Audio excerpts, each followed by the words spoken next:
Hello again. Guys, I'm really sorry I've had to get another camera. I'm using the camera on this computer and it is pitiful. The built-in camera, can't hardly stand to look at it, but that's what it is. That's what we've got. I'm going to sit here a couple of minutes and give everybody an opportunity, some more people an opportunity to come back in. But anyway, guys, I'm sorry. Hello, Michelle. Hello, Happy Mac. I hope everybody can hear me okay. Can you all hear me now? Arlene, Kat, Caroline, Tana, Paulette, Kathy, can you guys hear me? Give me a 5x5 thumbs up or something. Hello, Anna. And love to Sandy. Sandy's in there on the couch covered up the quilt. So hello, Mary Ann. Paulette says she sees and hears me good. Hey, Donna, Michelle, Robbie Jean, thanks. This camera on this, that's why I don't use it. This camera on this computer is just real grainy, but it's better than nothing. So, thank you guys. We appreciate it. Yeah, she's going to be sick on her birthday. Just one of those things, guys. Anyway, let's get back into this. We were talking about the things that were, there's all kinds of lists out there for SHTFs. And, it's not that there's not good things on the list for SHTFs, but while they're good, it may be completely different from things that you need to trade in a SHTF. So in an SHTF, obviously all the trucks quit running. No supply trucks come into the city or the town, and you're just stuck with what you've got.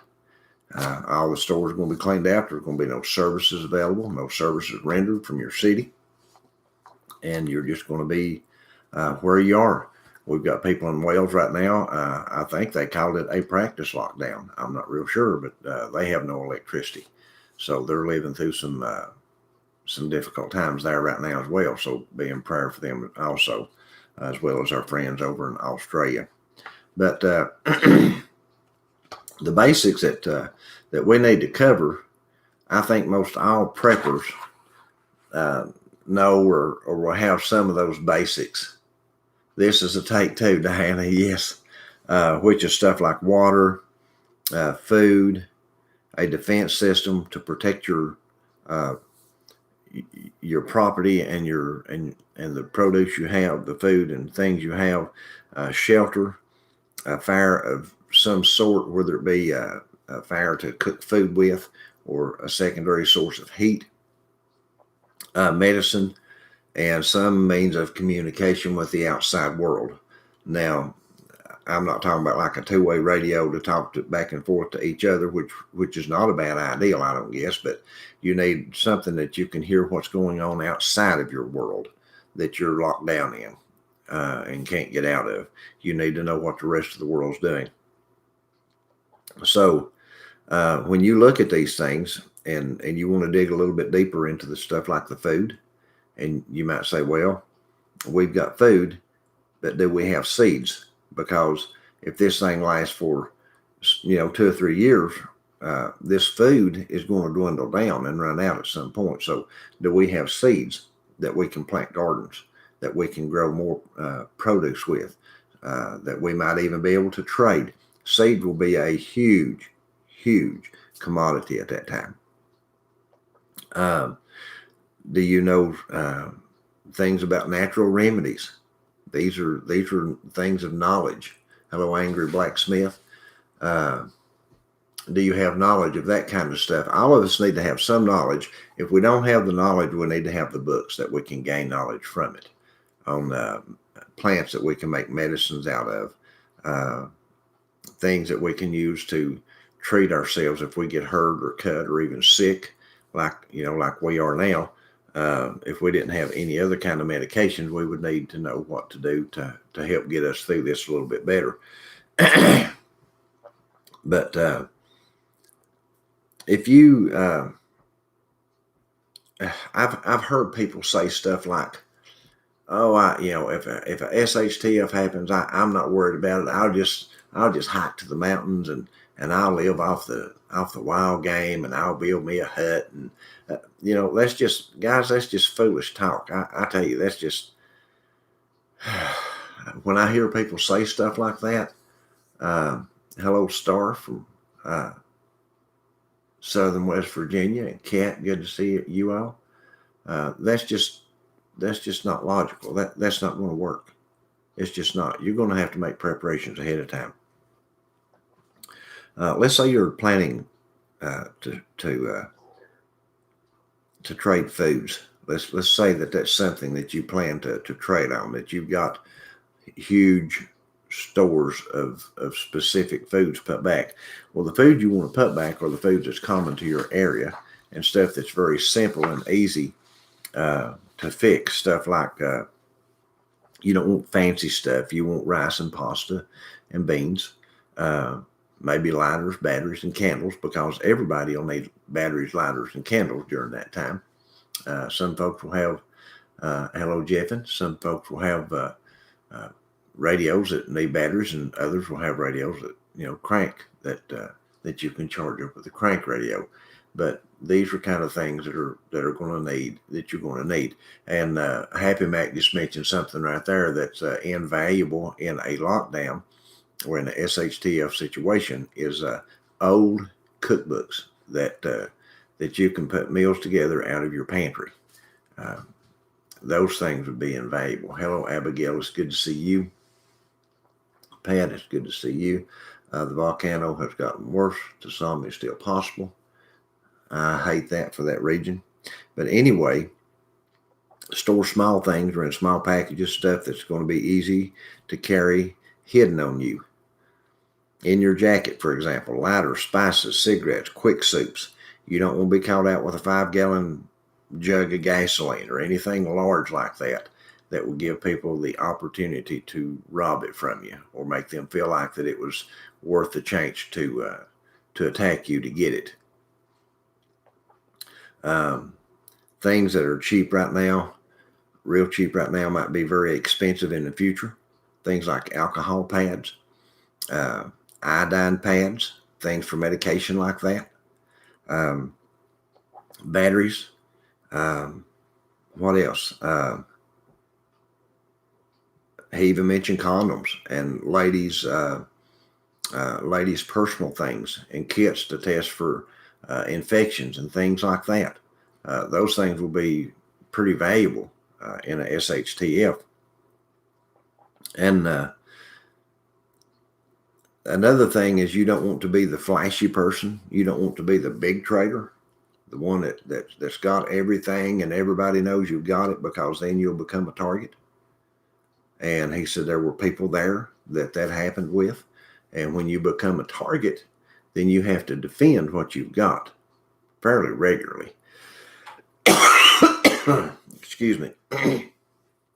Being a big trader means that you attract a lot of attention. And you don't want to do that. In a SHTF, you want to become the gray man. You want to be the one that lays low, that people's not looking at and thinking you have a lot of stuff.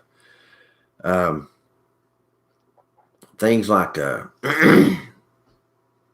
for other things he mentioned are candles, anti-tetanus shot, antibiotics, things like that for SHTF is just invaluable.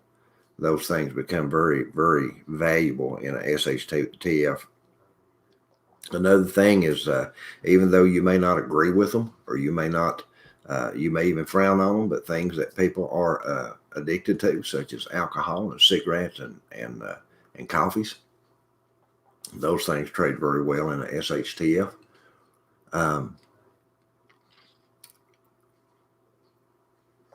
People live very hard in these times and in these things.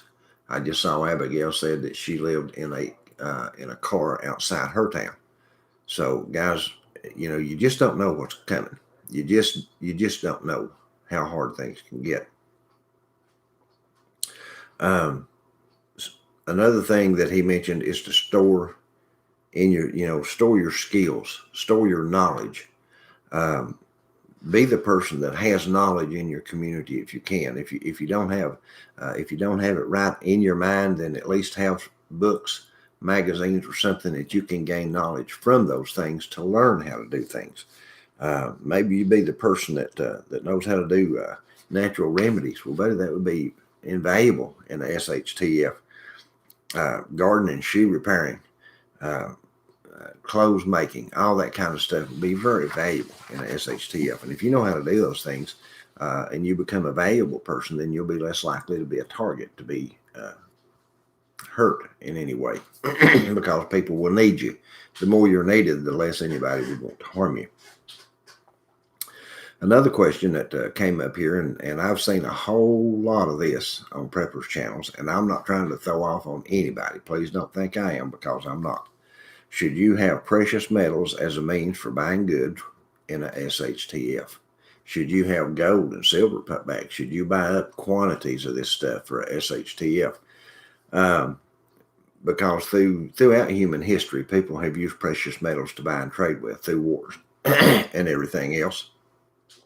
And having precious metals is just a big thing in the prepping community. All kinds of people talk about it and sell it and give links to it and everything else.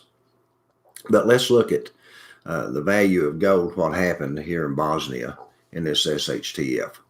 He said that the value of gold went down so much that you need to think very hard about investing in gold unless you have a way to put it back and keep it and never have to trade it. That would be the only way. For example, in normal times, you could buy with one gold ring, just like a 18 karat gold band. That's it. No diamonds, no nothing, just an 18 karat gold band. He said you could buy 300 small cans of meat, like those small cans of tuna. You could buy 300 of them in good times with a 18 karat gold ring.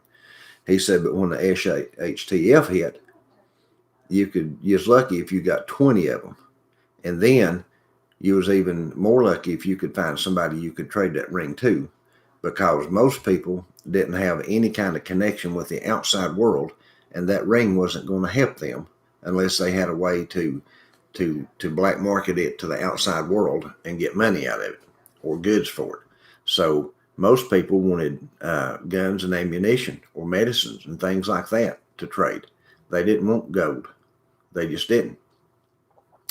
Because it just didn't help them. Drugs and medicines and weapons and things like that's what they wanted to trade for, because the gold it was just useless to them, to most people in SHTF. Now, it's a great idea, like I said, if you can hang on to it through the SHTF and not have to barter any of it and come out the other side of it when there's some kind of system sets back up and the value of the precious metals go back up, and it will at some point, I'm sure. But the question is, how long would the SHTF last, and would you be able to hang on to it through that? Because if you have to trade it, you're going to lose it. It's just, you're not going to get anything near close to the value of it for it. Right in the middle of a SHTF, the value of precious metals, they're just not precious anymore. They just become like everyday product and everyday money. The dollar bill was worthless. The Canadian money was worthless. All that stuff was just basically worthless. Money was. That's one of the reasons, he said, why some of the local warlords came out of this as millionaires. It would be like local gang leaders here in America. He said their local warlords came out of this as millionaires because they were able to trade people for their gold and precious metals and give them a little of nothing for it. But they were fortified. These people had a lot of people around them to protect them. And they could swap and trade for this stuff and keep it. And when they came out the other side, they just ended up, buddy, millionaires for it. Because when the value of it went back up, they had, they had traded a $800 gold ring for 20 cans of tuna. There you go, So he said, I would not throw everything into precious metals. He said, I would store immediately useful things is what I would look into as far as bartering. I would not count on precious metals. And the top skills. What were the top skills during this time of SHTF in Bosnia? Well, it's sad, and it's a very stark reality. Yes, Chris, it would be good when the country rebuilds after the SHTF, the gold and precious metals would, but not during the SHTF. It's just not worth anything during that time. Or I mean, it's worth something, but not a whole lot. So, what were the top skills? And he said in Bosnia during this time, the top skills were. I don't know how else to say this, but the top skills was knowing how to kill people and how to heal people. That's pretty sad to say, but that's what he said the top skills in Bosnia were. So fighting, security, medical skills, knowing herbal remedies, repairing a weapon, and making one were the very top skills at that time. And right after those skills were skills about food, knowing what kind of food were safe to eat, knowing what kind of herbs you could dig out of your yard or out of the woods and eat, what kind of barks were usable for foods, what kind of herbs you could put together for medicines and things like that. Those were the second top skills. But the first skills were fighting, security, medical skills, knowing herbal remedies, and repairing weapons and building weapons, because everybody wanted them. Were there markets for bartering, or did people mostly do this in private? And he said, yes, there were somewhat, you could call them markets, but he said any of the markets that popped up were run by the warlords. And they were something that you wanted to avoid because you would never know what to expect there. You just didn't know what to. Yeah, Happy Mac, ain't that something? Damage and repair of humans. That's pretty sad, but that's how it gets in the SHTF, because we have an element of people out here that when they know that the law is not going to be there to punish them, then their evil hearts show up. And they're very destructive.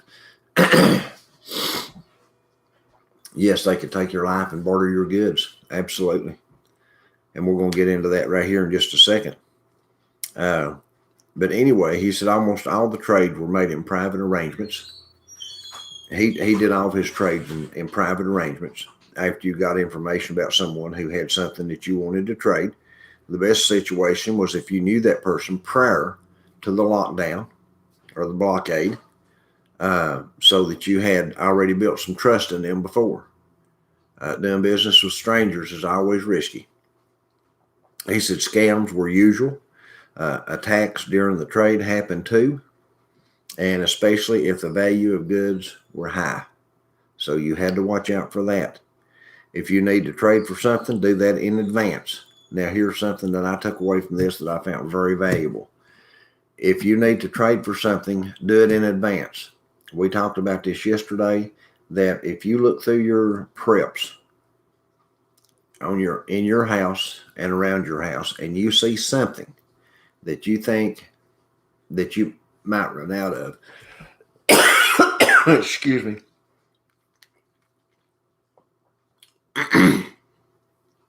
talking's getting kind of hard right now, that you think you might run out of, you need to fill it in if you're going to run out in the first month or two, because you don't want to be out there bartering for stuff in the first month.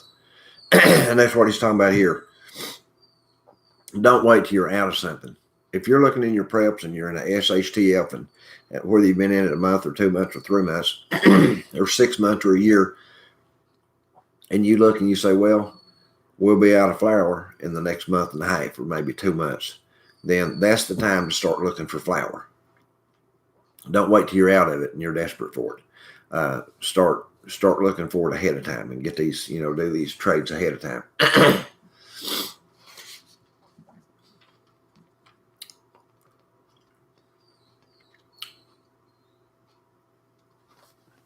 Jeffin, I don't know about marijuana, if it'd be a good trading tool or not. It probably would. I probably do, Abigail. When I get off of here, I'm going to make me another cup of tea with some honey and lemon in it. I did that this morning and it helped some. But anyway, let's go on. I've got about 2 or 3 more pages here, and then I'm going to finish up and jump off here. How did you remain safe when trading goods and services? What were the risks of trading? The basic rule was never go alone to a trade. Never, ever, ever, ever go alone to a trade. The reasons are very simple, because you have resources with you, you have items of value on you for trade, and you are a possible target, so you need more security, more people, or more. That's what more security is more people. The trade place needed to be checked for possibility of ambush or scam setups. You needed people for that. You needed a guard during a trade. Here's the people you need. You needed a guard during a trade. This is someone who would stand back away from you and watch the perimeter of the area of the trade to make sure there was no ambushes could take place.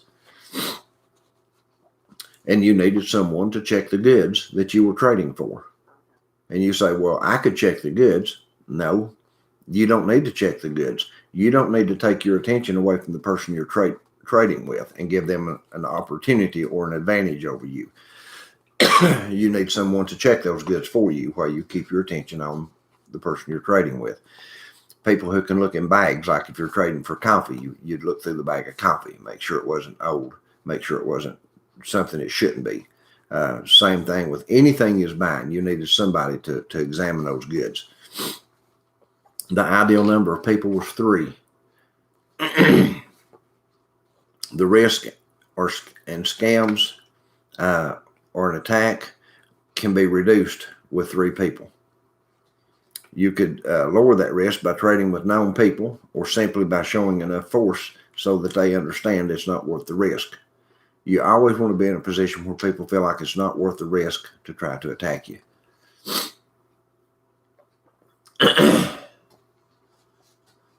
I would vacuum seal that, Nikki. If I were going to keep cigarettes for a trade, I would vacuum seal them. Hi, Peggy Sue. It's good to see you. Yes, yeast is a good thing. Let's see if anybody else snuck in here. What are some myths about barter that most people think are the truth? Now, we've seen a lot of Hollywood movies about SHTFs. And again, I said this yesterday, and I'm going to say it again today. Hollywood is just for glamour and excitement, and just to sell the movie to get the money. That's what Hollywood is about. If they put a little truth in it, that's good. And if they don't, that's good too. They don't care, because it's Hollywood.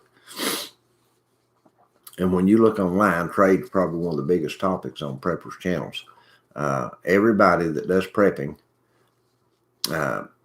talks about bartering at some point in the preps, and sometimes they talk about it a lot. And the thing about it is, and the reason I've put off talking about bartering at any length on my channel is because I've never been in an SHTF situation. I've never been in a situation that I had to barter with people in a position like this. And then when I found these articles by this person that had lived through these SHTFs, one of them had lived through the Venezuelan collapse, and this one lived through the Bosnia wars. These people have firsthand information. They've lived through it. They know what they're talking about. I wouldn't. All I could do is give you my opinion. These people are telling you what worked, okay? Yes, Glenn, Hollywood equal losers and low life. Let me go ahead and show that, because it's the truth. Well, okay, somebody take it out. That's okay. But that's okay. We don't want any flags on our channel. That's better. And Donna, thank you for that super chat. Get tea and honey, guys. Happy birthday, Sandy. Sorry you feel bad. We love you.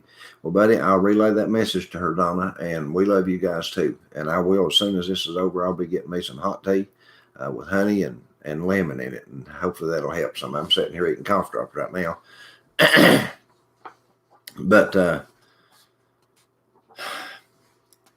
Hollywood teaches us that if the world was to collapse, that the majority of the people will still living by the rules of normal times. But that's just not true. when you have a collapse like this, and all law and order is just done away with, you don't have the police force. You don't have any kind of threat or of punishment to those who would do evil to you. There's no kind of restraint to the people who would harm you. And they know that. They know that very thing. And that's why you have to become your first line of defense, to defend your goods, to defend your home, to defend the stuff that you have in your family. It's just not like Hollywood. It's just not. When SHTF people simply get all together and help each other, and that goes for trade too. And that don't always happen. It just don't. When the SHTF happens, people go into survival mode. And, we just don't know people. We think we do sometimes. And we'd like to think that we know our families and our friends real well.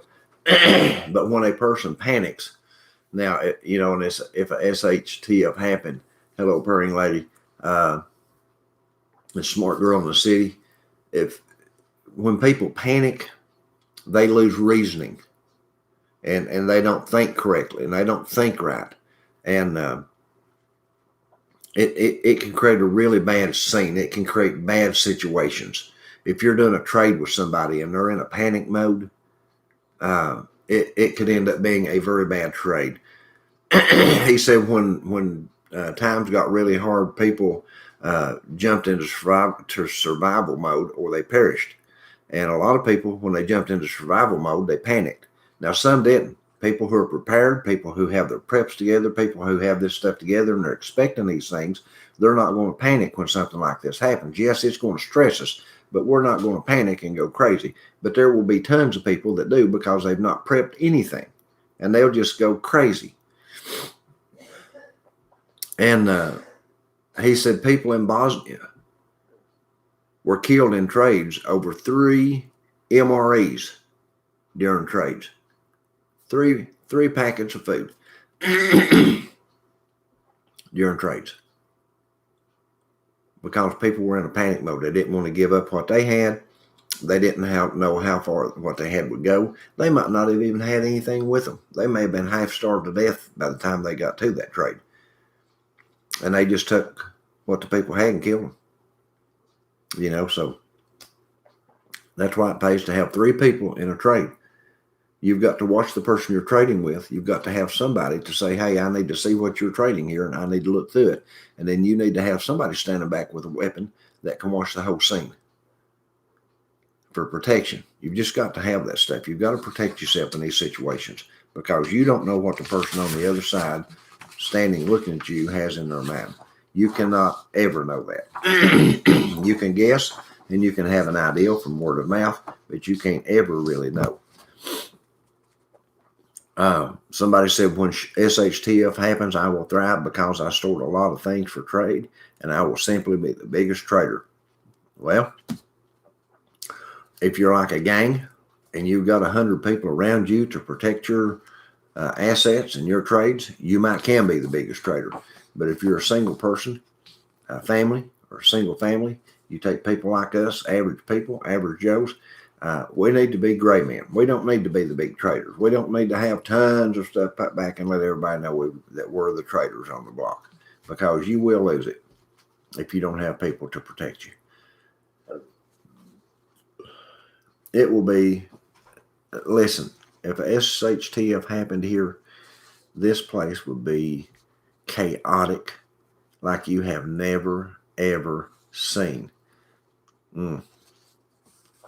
Crazy. Well, did you see how people reacted in the hurricane that just happened in Louisiana?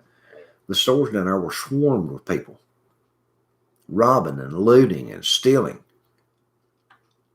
And they was like, well, we're just going in to get food. And half the stuff in their buggies had nothing to do with food, many times. So you've got a lot of people that's going to rob, steal, and kill in situations like this, and you have to watch these people. If you're not a warlord, you don't want to be the big trader in the community. When it comes to trade, it's all about weapons and force. Somebody asked him that, and he said, actually, it's not. It's about the correct mindset. Again, we go back to the things we've just mentioned. Trading takes the right mindset. You've got to make the trade through channels. You've got to make small trades. You've got to have protection when you trade. You've got to scout out the area you're going to trade in. You have to know what's going on. It's the mindset that you have mostly. Weapons do help a lot. They can fend off a lot of attacks. But having a good mindset, having a clear mind, you know what you're doing, not panicking. And there's going to be all kinds of panic. There's going to be all kinds of chaos. Oh my gosh, I can't even imagine how much chaos would take loose. But he said it's very similar to bargaining at a flea market with the possibility of violence is what it's like when you're swapping and trading in a SHTF.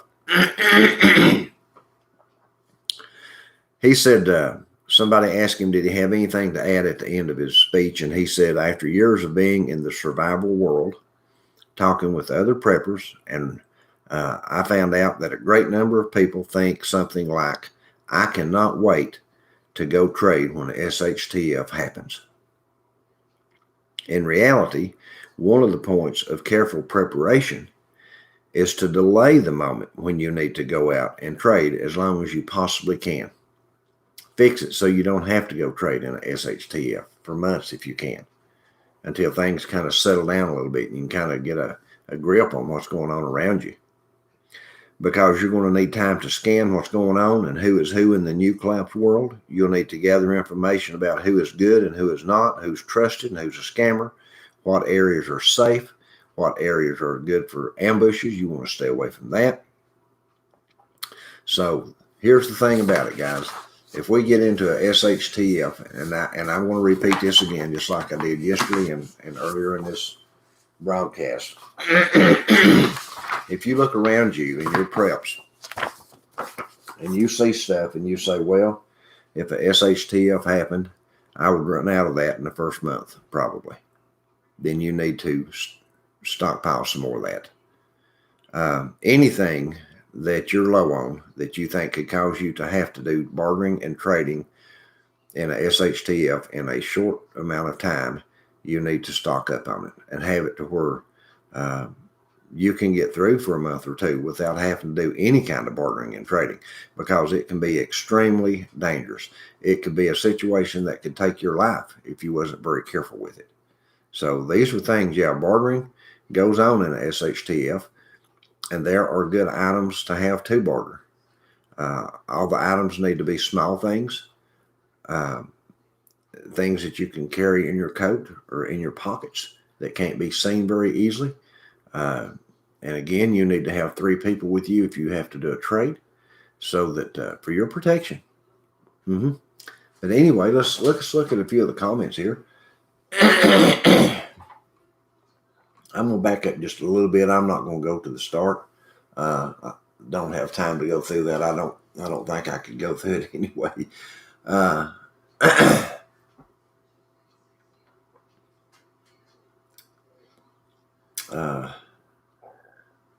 So Nikki said she heard Amazon was keeping addresses of people that had bought a lot of stuff. Boys, there's no way to really prevent that unless you have it sent to another location. Maybe you'd have a second address that you could just pick stuff up at that nobody lives there. I don't know how that would work for you. Abigail, yes, rules go out the window. It's everyone for themselves. And Abigail lives in an area where it's like that, so she knows what she's talking about.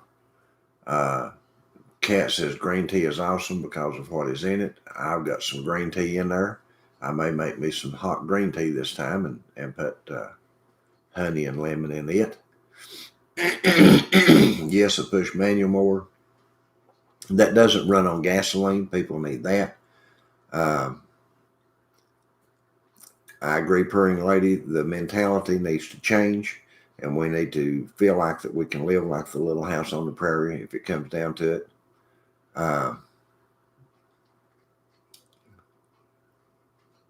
Happy Max says, I have a hole in my roof big enough to throw a small dog.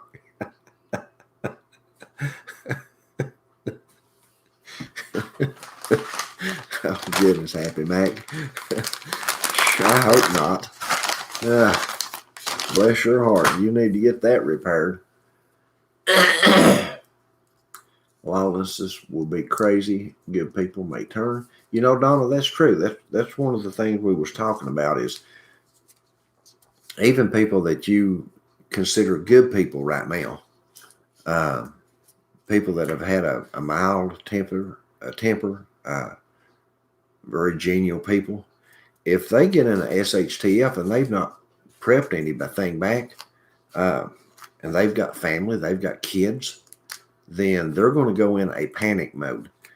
And they may not be gentle people anymore. They may not be good neighbors anymore. They may turn into the person that'll kill you for those 3 MREs when they run out of food for their family. So you have to be careful with people. You just don't know people when something like this happens. You have to be careful with everybody.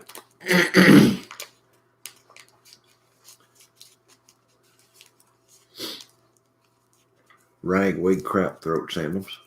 Well, you know, the goldenrod's been blooming around here recently, and we've got ragweed and everything else. And this has been more like a head congestion and you know, our jawbones and stuff sore, and our arms and shoulders ache and hurt the bones in them, and our legs. But we've been through this stuff before. You know, it's just what it is. It's we'll live through it. It may not be fun, but we'll live through it.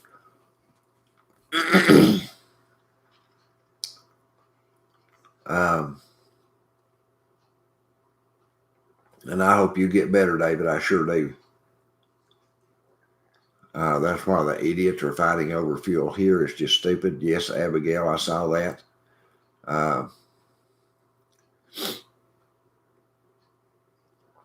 Arlene said she stays in survival mode. It is horrifying what goes on in these places. Little House is a good example of a grid down. People are scamming coming to doors now. People that haven't prepped and don't have the money to prep, and a lot of people is going to be cut off of unemployment. They're not going to have any money.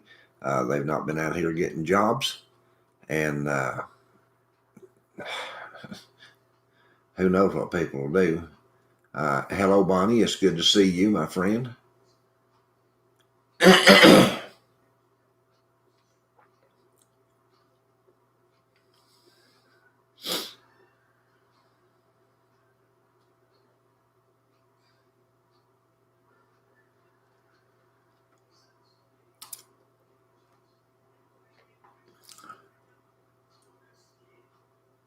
Peroxide in your ear.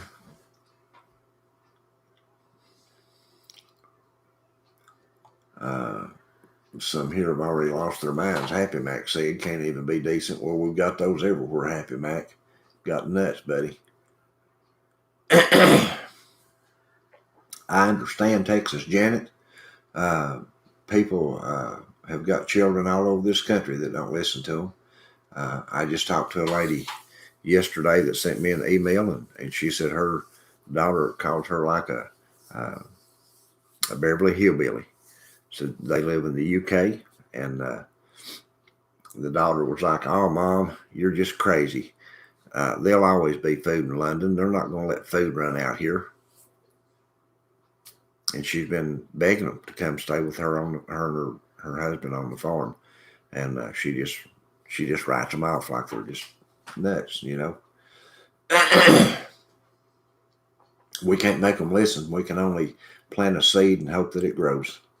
Texas, that's all we can do.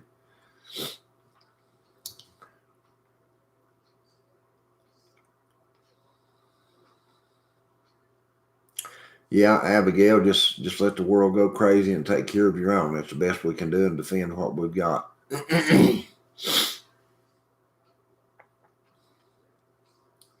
Yes, we'll have to live without current conveniences like electricity. That's why it's so important. Listen, that's why it's so important to have winter clothing put back. I'm going to do something here in a few days. I've got that in mind on looking over our winter preps. Guys, this is something that's really important. According to the Farmer's Almanac, for most of the country, this is going to be one of the coldest winters we've had in a long time.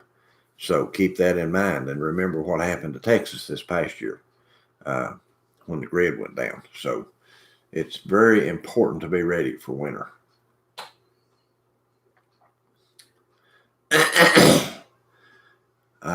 Be as well prepared as you can so you won't have to barter. I agree with that, Happy Mac. When the food's gone, it'll be back quick. You're right, Deborah. When the food's gone, it'll get bad real quick. When they rob all the grocery stores and all the big box stores and all that food's gone and nobody can get any food, all these people. Now, I'm not talking about tens of thousands. I'm talking about millions of people that have never put back any food. They're going to have 2 or 3 days worth of food in their pantry. Some will have a week or two. Some may have 3 weeks worth of food, possibly even a month, or if they cook much. But when that runs out, buddy, it's going to be really chaotic and very dangerous. It'll get very dangerous.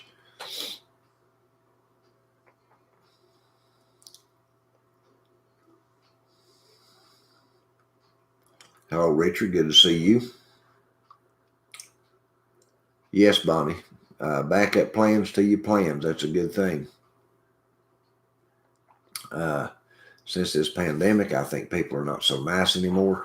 This has been going on for a long time, Abigail. This has been building up, and the politicians have been plotting people against each other for years and years and years. And through this pandemic, they've used this to plot people who have got this against those who didn't get it. And they're just evil. That's all you make of it. They're just evil. They have lied about everything in the world. They've lied about numbers and cases and everything else, and just to get what they're wanting, their agendas pushed through.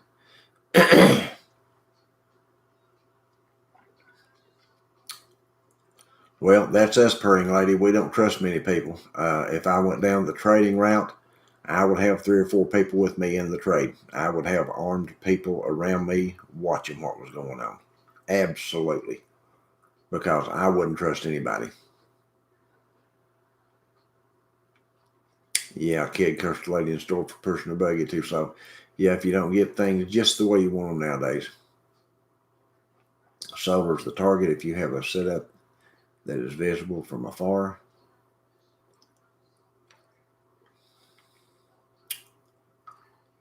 Commute almost over. Smart girl in the city. Listen, you have a good night, smart girl. We appreciate you stopping by.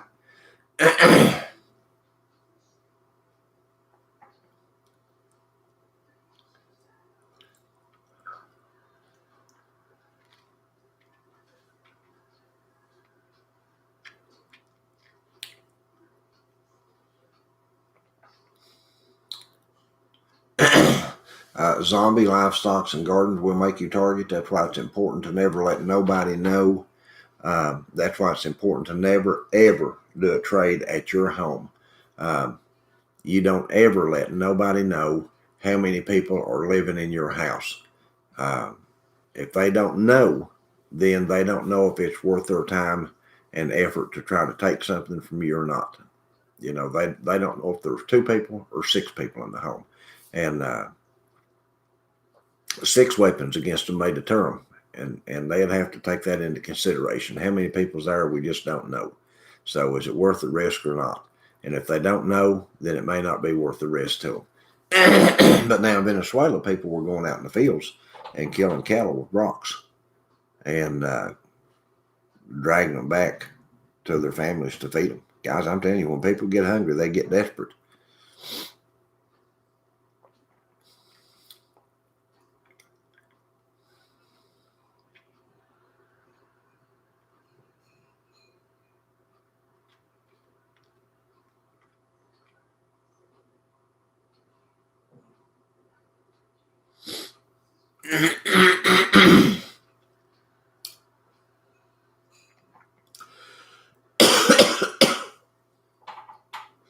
Donna, that's a very good thought right now. Somebody asked us the other day about money. We don't leave any in the bank except to pay bills. That's it. We pay our water and electric bills, internet bill, house payment, insurance, and that kind of thing electronically through the bank. And outside of that, we don't leave anything in there. Nothing. I just I know that if we have a economic collapse of some kind or Wall Street were to crash, the banks will keep your money. And, you know, right now we heard people have been talking about that the banks are changing the status of people's deposits, people who deposit with them. They've been changing their status from depositors to partners, I think is what they said they were doing. And when they do that, then you're no longer covered under the FDIC. So if they kept, you know, if they just decide to keep your money for some reason, it's just gone. You don't have a leg to stand on. So you need to check that and see what your status is at your bank, if you're still as a depositor or not. And if you're not, you need to have it put back as a depositor.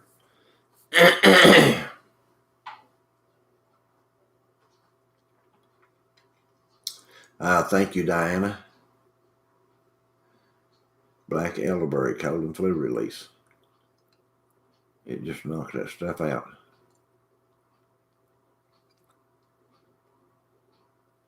Alrighty, I'll be watching for that.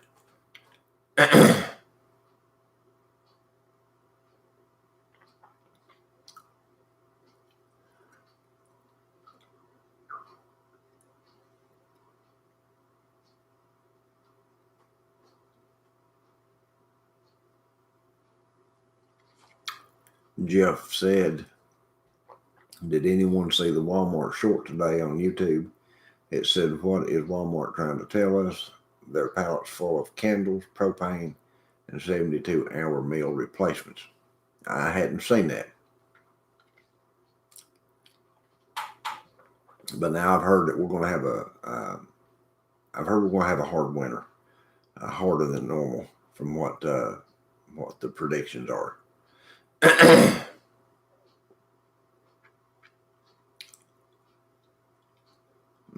Bless your heart, Happy. That's right, Abigail. If they can divide people enough, then they can get compliance.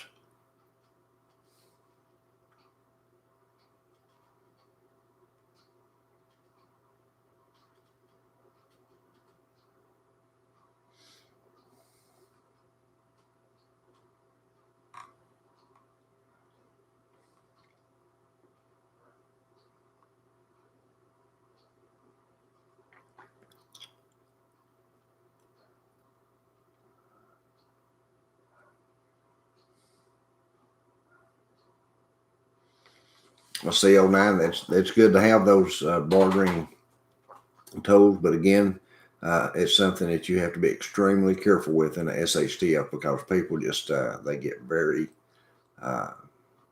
they just change.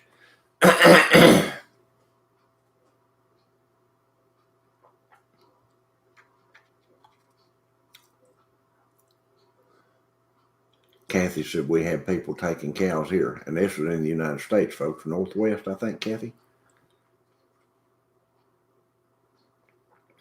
I don't know, purring lady, but I wouldn't put it past that at all that they would have killed animals in the zoos to eat to feed themselves.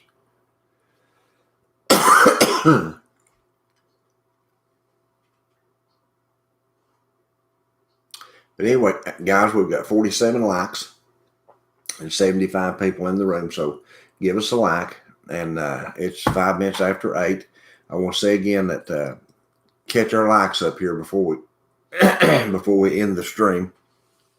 We've got 54. If you haven't give us a like already. We appreciate that. Goodness.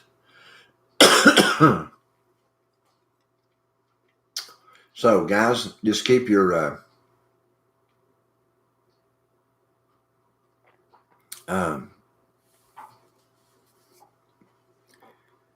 just keep your right mindsets and prep like you're going to need it, because Hello, how are you, preppers? How are you, preppers?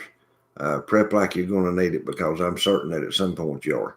Now, whether it be SHTF, whether it be a ice storm like they had in Texas, whether it be a snowstorm, whether it be a flood, flash flood, whether it be a hurricane, no matter what it is, prep, because at some point you may need it. And if you don't need it, you may have neighbors that go through something that you can help out. So with that in mind, we love you guys, and we pray for you. We pray the Lord bless and keep you. We pray his mercies shine upon you, that you stay in his graces, because his grace is certainly sufficient for all of our needs.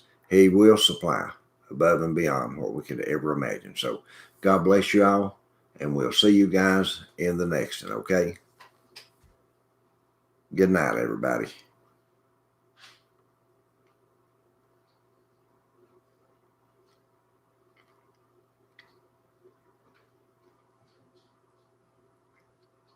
Hello, Hans McHugh.